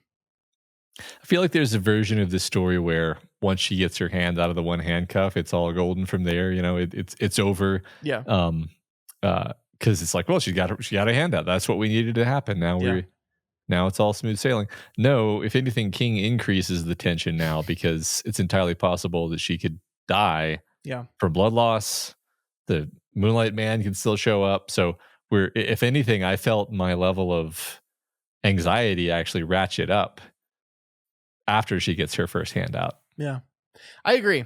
And then, it's interesting because I think even if we had not seen the movie before, I think at this point we're like, I think it's safe to conclude that once she does have that one hand out, this is not going to be a book that ends with a woman failing to get out of the handcuffs. This is Mhm. going to be a book how she successfully gets out of the handcuffs and escapes. But I agree, like, especially after she drops that first key, where we're down to one key, this is it. Like, the tension there is very, very, very intense. Yes, totally. Um, but she's got the one more chance, picks up the second key, manages to get into the lock, turns, and then pop, the cuff is open. And I love this. As Jessie realizes that she's truly free, she screams, she shrieks, as the book describes it. Um, she felt a fresh wave of darkness, big and smooth and vicious, thundering through her, but she ignored it and went on shrieking. It seemed to her that she had no choice. It was either shriek or die. The brittle, broken glass edge of madness in that shriek was unmistakable, but it was still a scream of utter triumph and victory. And you're just like, hell yeah. Yeah. You earned that. Like, again, not just triumph and victory over the handcuffs, over her physical situation, but triumph and victory over everything. Everything. Yeah. No, it's awesome. Hugely cathartic, even though we still know she's not out of the woods. Yep. She falls on the ground at this point. It gets one last look at old Gerald, and then begins to crawl as Pumpkin urges her on. I love Matt. Pumpkin could certainly be a bitch when she set her mind to it. Not a bit, she said, letting her eyes slip close. A small, dreamy smile touched the corners of her mouth. A squeaky wheel. So, this is the phrase that her mother used to describe her that was such a venomous barb to her, that hurt her, that for years was part of her guilt over this event, right? That her mother pegged something about her that said, Jessie gets what she wants and she manipulates people and complains, and she did that, and that's why her dad molested her. Um, and so what we have in this moment is taking that idea, that phrase, and making it hers, right? She smiles. It doesn't mean that anymore. What does it mean? It means that I'm a person that can and should be insistent upon what I want and what I expect and what I need. And I'm not going to let that tie into what my father did to me anymore. Yep. Because if she hadn't been squeaky wheel, she would not have gotten out of the handcuffs. Yeah. Exactly. Yeah. And this is why she's had lived such a passive life, right? It's like, yeah, imagine internalizing the idea that the reason why you were molested by your father is because you want things. Yeah. Right. Like Yeah. This is one of those like highly gendered um Russell conjugations where it's like headstrong yeah. versus squeaky wheel. Yeah, yeah, yeah. You know, Totally. a strong man versus a bitch, right? Like Yeah. these are Mhm. the horrible way that we um gender these behaviors in ways that are horribly unfair. Yeah. Yep, totally. Jessie crawls under the bed and to the bathroom where she manages to pull herself up and drink her fill of water. And this is where we end the chapter on this. It was also the bland mineral smell which had so haunted her over the years since her father had molested her during the eclipse. But now it was all right. Now it was the smell, not the smell of fear and shame, but of life. So yeah, if we need another clear example of her ability to process and understand and work towards moving on from this stuff, that smell no longer bothers her. Now it represents something else. She's going to make a new memory with what this smell represents: life, victory, success, strength, good Yeah. things, powerful things. Like what you said a second ago about reclaiming parts of herself. Yeah. That's more of that. All right, chapter 33, our final chapter of the week. The water revitalizes Jessie, a feeling she compares to an orgasm here. She describes it as totally commanded by the cells and tissues of her physical being for a few brief seconds. Just, that's a very powerful image, but also in this book that's so laden with sex, like making that connection, I think matters. Yeah. Something positive associated with sex for one of the only times. Yeah, totally. Yeah. She looks for things to wrap her bleeding hand with and finds maxi pads, of course. As she wraps it, she thanks her wonderful right hand, Miss Wright, but she's reminded in this moment by Pumpkin that Miss Wright is her, that they're all her, all of them. And Matt, I wanted to briefly talk to you about internal family system therapy here. We had a listener who wrote into us last week that just wanted to point out that kind of what is occurring in Jessie's head right throughout the course of this book is essentially IFS, and I thought we'd bring that up at least here. What do you know about internal family systems therapy and kind of what it does and how it's used? Well, I'll try to be succinct because the truth is I've read several books about this topic. So I know a lot about it. Hmm. I just find it really interesting. And it's kind of one of those. I talked about hypnotism a little bit in last week on the book club podcast, and IFS is like hypnotism, where it's like a semi magical thing that actually works, and it's kind of weird that it's not talked about more than it is to me, anyway. Where it's basically a therapy modality that's based around this idea that you it's kind of up to you how literally you want to take the following. But the basic idea is for any given trauma that happens to you in your life, especially when you're young and you're not really equipped to process things rationally, uh, a part of you becomes sort of permanently stuck in that moment, kind of like the eclipse. Okay. Hmm. And you will develop other parts of yourself that maladaptively try to keep that thing from ever happening again. So this is basically we've now got two parts at least. Okay, we've got the part that was wounded, that is paralyzed and frozen in a childlike state, and we've got the second part, which is a protective part, which wants the best for you, really, but is going to do things to prevent you from getting into that situation again, and may horribly misconstrue what that means because again, you were a child when that happened. So, the way to resolve the way to resolve a part is generally thought of. It's often called reparenting, actually, where you sort of take on the role of like the parental figure that should have been there in that moment to be there for you, to help you contextualize that, to say to you, that was a terrible thing that happened to you. That shouldn't have happened. You didn't deserve that, and reintegrate that part of you.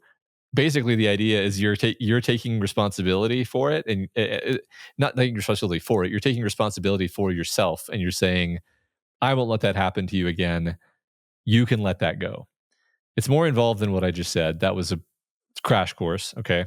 And people might say, "Hey, you got this wrong." I'm trying to be brief, but basically, like it's a super powerful modality. King really nails a lot of the important bits here in terms of her reparenting her child, and a lot of these other voices potentially being those firefighter processes that are kind of intervening but not doing it skillfully.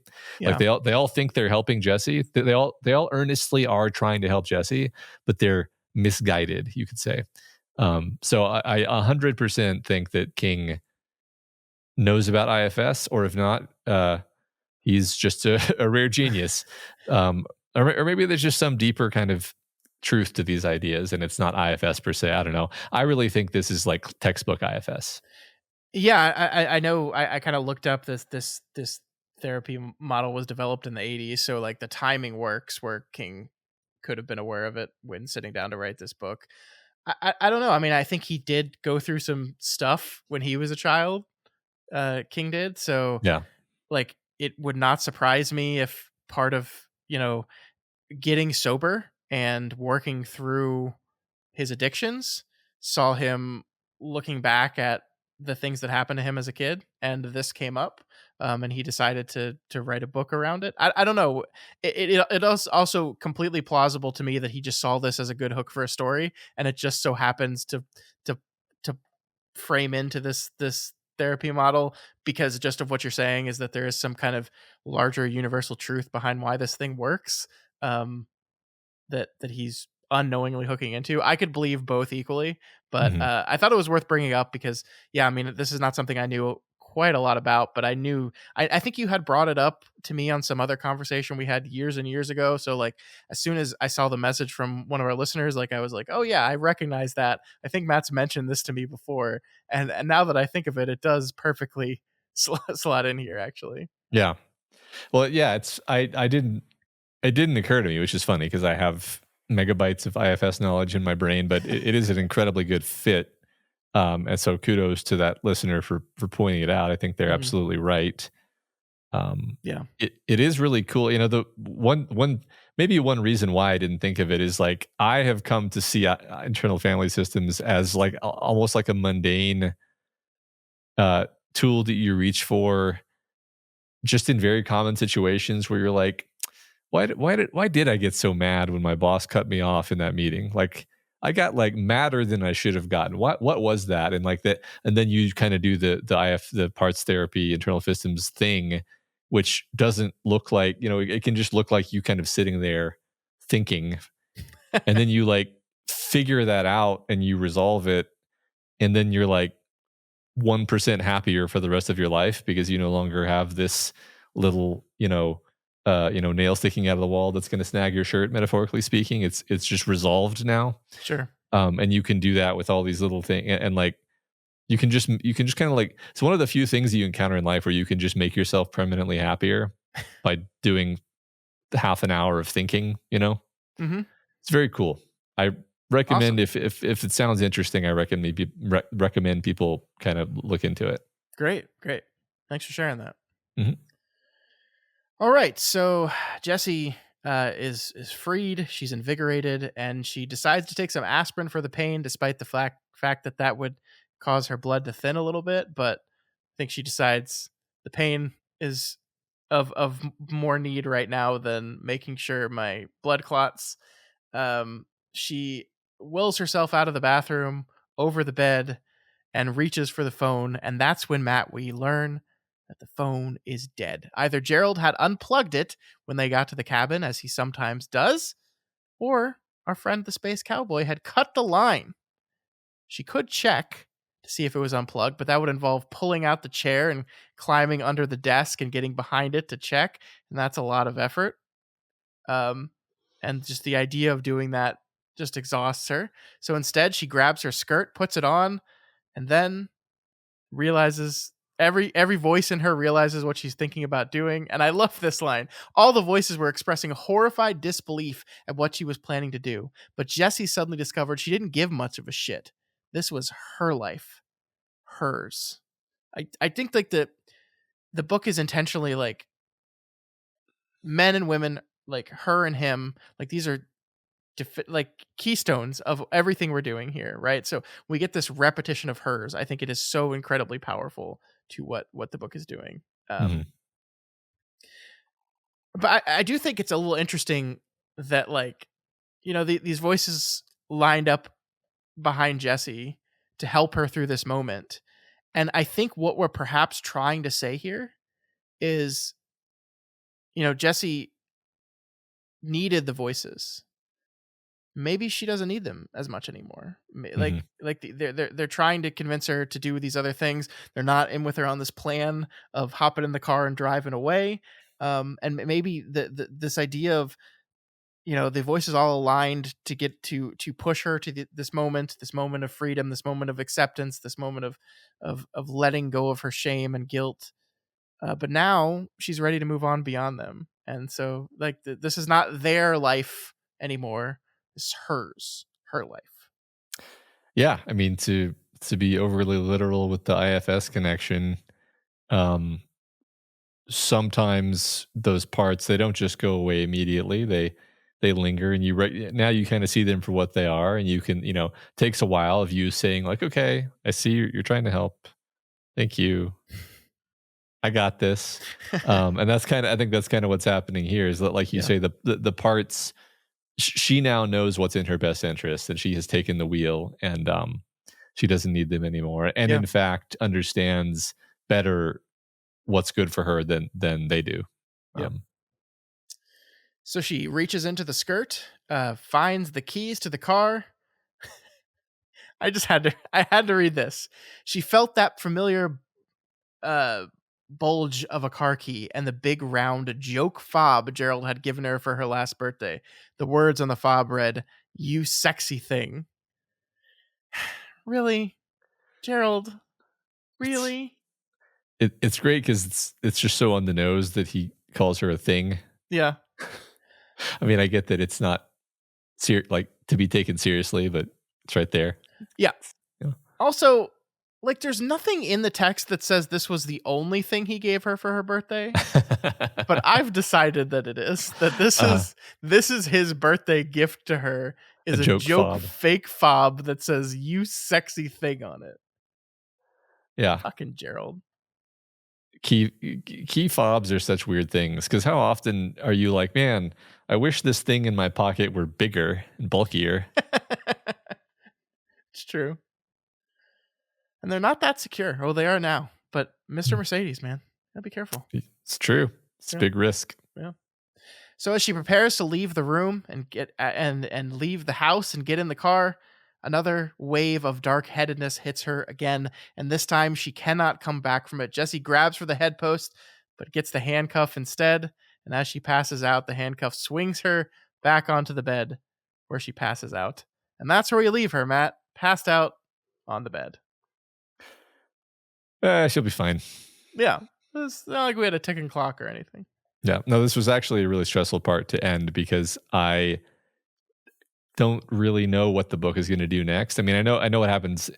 I kind of know what happens next in the movie, but I don't think this is quite what happened in the movie. So I'm a little disoriented. Yeah, well, we will find out next week because we are going to be reading chapters 34 all the way through the end of the book. That's right. Next week, we are finishing Gerald's Game.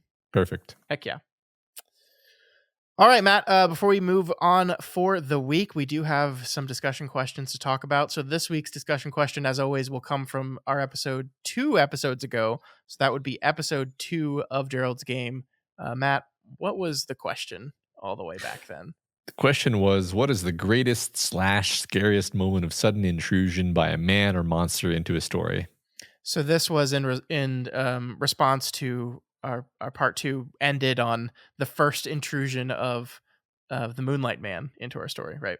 That's right. So first from Baby Can You Dig Your Sam? As a woman, this reveal in Gerald's game is still one of the scariest things I have ever read in my life. I have not seen the Flanagan movie yet. Honestly, I've been terrified to watch it, and this read through is getting me both amped and scared to see his adaptation. For this week's question, I have a few answers. The first was the original Alien movie when the baby alien bursts out of the chest. I was probably 8 or 9 at the time I saw this movie. My dad loved horror movies and loved to show me movies, even if they weren't necessarily age appropriate. I did not see that coming, and it was absolutely horrifying. The scene in Shyamalan's Signs, where they are locked in the closet watching video footage from the kid's birthday party, and the leg of an alien briefly steps into frame, terrifying and comical at the same time. Lastly, I have to shout out Del Toro's intro of the Pale Man in Pan's Labyrinth. Our heroine draws the door and enters into the fantastical world, and as she explores the long table set with the feast, she is startled by the creepy pale man sitting at the end of the table, staring at a plate of eyes.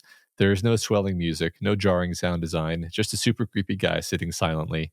I shudder to think how this would have scared me if my dad had shown this to me when I was 9. Yes, these are all great. The scariest one in Signs for me has always been when he looks out the window. His daughter, I think, tells him that there's a monster out the window, and he looks out the window and he sees the alien standing on the roof, and it's just always gets me. I love it.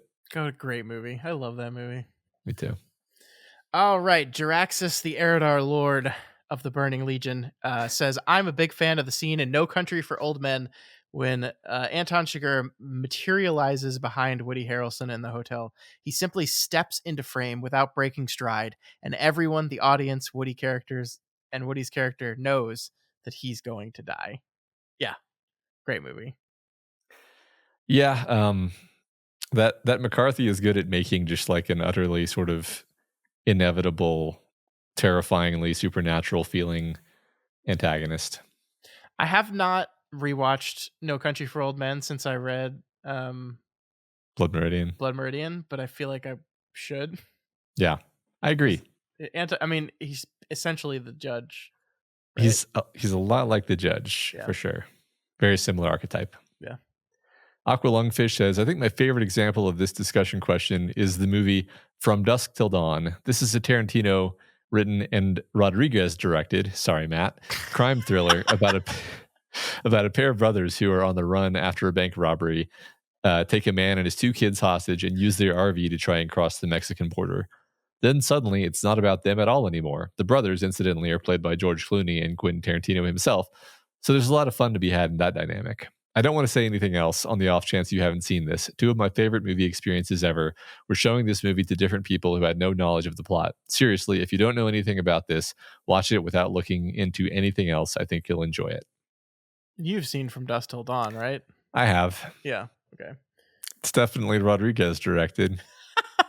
Do you want to use this opportunity to go on a Robert Rodriguez rant? I just want to give you your space if you would like it. I just think he's a terrible director. That's all. I just dislike all of the movies of his that I've seen. Okay, there we go. Yeah, that's it. Hans Baka R23PO says, the most visceral reaction I've had to a man monster entering a story is in season 3 of The Sopranos. Man, we keep getting a lot of Sopranos entries. We're gonna have to watch this show. Yeah. So spoilers for season 3 of The Sopranos. If y'all are concerned about that, skip ahead a little bit. Dr. Melfi is walking down the stairs into a parking garage after a late work night when this man/monster enters the staircase and violently rapes her. The fact it comes out of nowhere and happens so quick adds to the horror. I've watched the show probably 20 times, but I've only ever watched that scene once because it's so disturbing.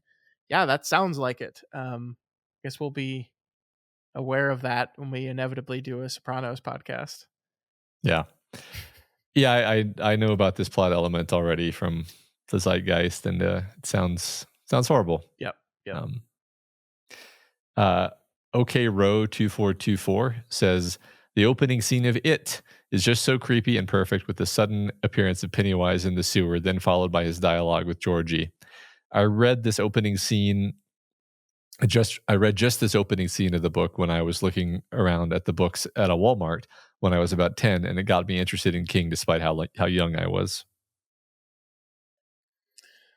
That's good. I mean, that's a good answer. Yeah, Pennywise does just kind of show up there. especially if you don't know. I mean, I think when we read it, I knew I know that scene Yep. before reading it, but if you don't know Mhm. what's going to happen, sure, that's a huge shocker. Yeah. Next we have Pear Jane, who says, while Gerald's game is always my first answer for this, because not only is there a person in your house, but it's a man and you're in lingerie chained to a bed. A distant second is the appearance of the family in Us. The trailer so terrified me that it took several years for me to watch the movie. In the interim, 1 to 10 times that I'd pull into my driveway, I'd imagine my family standing there, staring silently back at me. I just shivered again and made a strange sound thinking about it. I really enjoyed that movie, and I think I enjoyed our conversation about that movie a lot. For some reason, I have this very fond memory of our chat about that movie, because it's a movie that I think was fairly divisive. Like it's the follow up to Get Out, like a universally loved Jordan Peele movie, and I think Us was a complex film, and I think we did it justice talking about it. Yeah. Yeah, that was very, very, very terrifying too for me, Yeah, definitely. no, definitely, Yeah. definitely.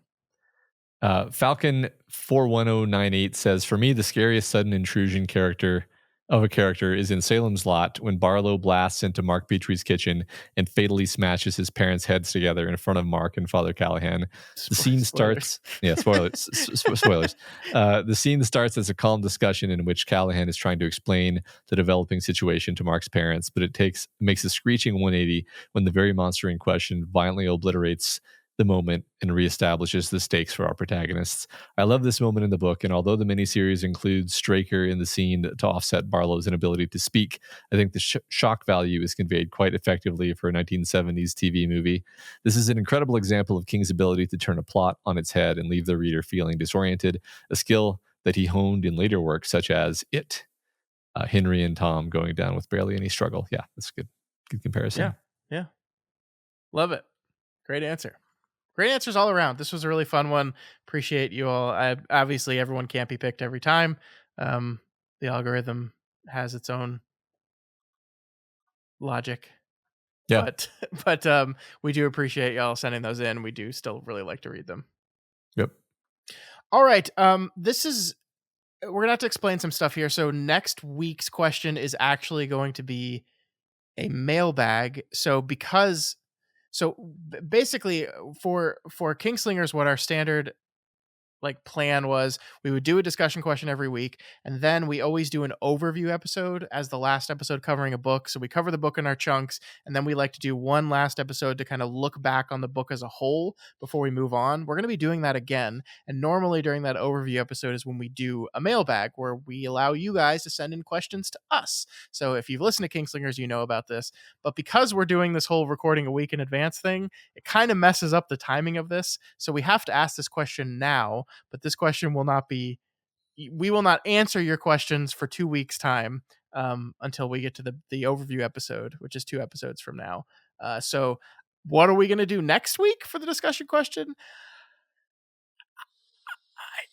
I don't I don't know.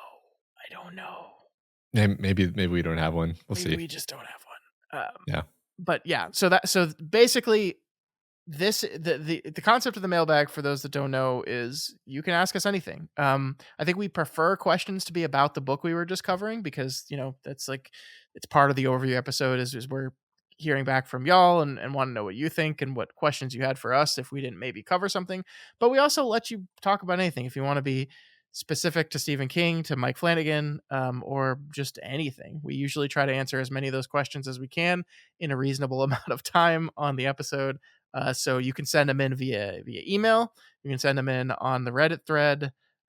Any way you can contact us with those questions, go ahead and send them in, and we'll read and answer as many as we can. Yep. All right, that is it, Matt. We did it. Next week, as I said, we are going to finish Gerald's Game. We will read the last 100 or so pages of the novel and find out what happens with this creepy Moonlight Man. Yeah. Nothing horrific is going to happen past this point, right? Yep. Yay.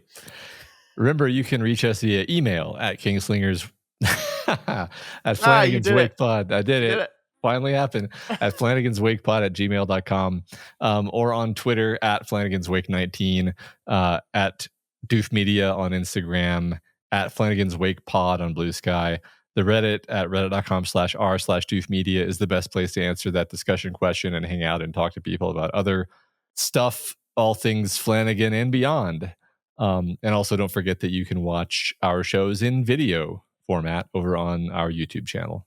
Yes, and also a reminder, if you're an editor and want to help make some money, please contact us.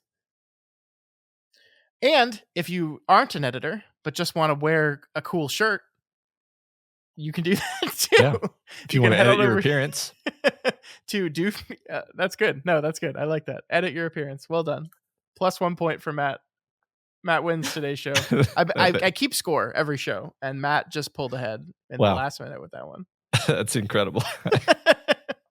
You'll have to tell me who's won each of the last 100 episodes. Then. Oh, it's been me. Oh, okay. That makes sense. This is a stunning upset. Okay.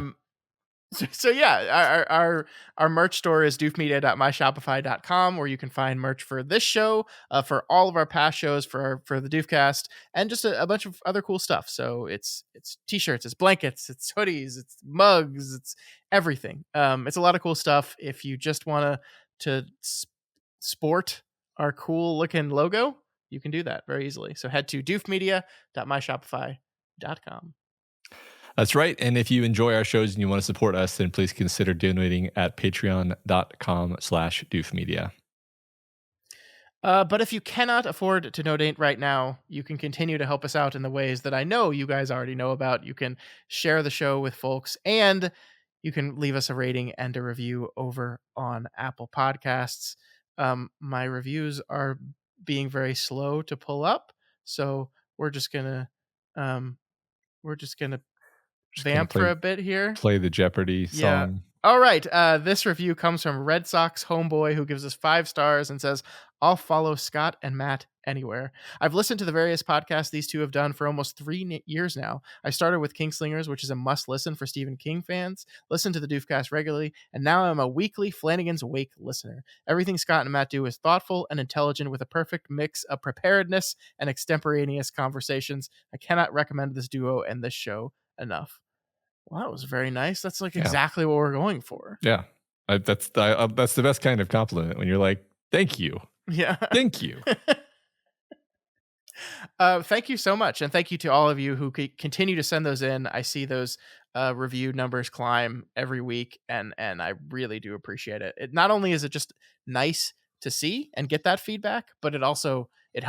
It helps us grow the show. It helps people find the show, and we appreciate you guys doing it. Yeah, thank you so much. All right, folks. We will see you back here next week for the end of Gerald's game. No more removal of skin. That I can promise. Thank God. Yeah. We'll see you then.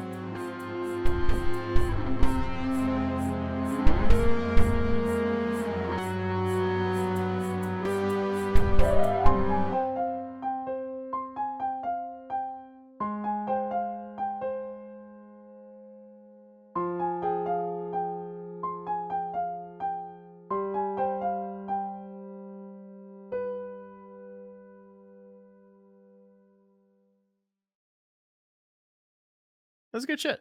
Yeah. That was a good sewed. Yeah.